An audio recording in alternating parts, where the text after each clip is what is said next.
संपूर्ण देश रामनवमीच्या उत्साहात न्हाऊन निघाला आहे. गडचिरोली जिल्ह्यातही हा सण मोठ्या भक्तिरसात साजरा होत आहे. 26 मार्चला सायंकाळी आलापल्ली शहरात भव्य शोभायात्रा काढण्यात आली. अहेरी विधानसभा क्षेत्राचे आमदार डॉक्टर धर्मराव बाबा आत्राम यांनी यात्रेत सहभाग घेत श्रीरामाचे विधिवत दर्शन घेतले आणि पूजा अर्चना केली. आलापल्ली हे अहेरी विधानसभा क्षेत्रातील मध्यवर्ती शहर म्हणून ओळखले जाते, जेथे सण उत्सव जल्लोषात साजरे होतात. राम भक्तांनी आधीपासून तयारी केली होती.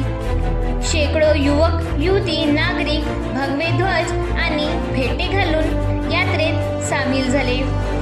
राम मंदिरातून निघालेली ही यात्रा वीर बाबूराव चौक, बस स्टँड चौक, श्रीराम चौक आणि विदा सावरकर चौक पार करून समापन झाली. ठिकठिकाणी आलापल्लीकरांनी स्वागत केले. डीजेच्या तालावर महिला पुरुष युवक युवती एकच मस्ती करत होते. चिमुकल्यांनी लेझिमने सर्वांना मंत्रमुग्ध केले.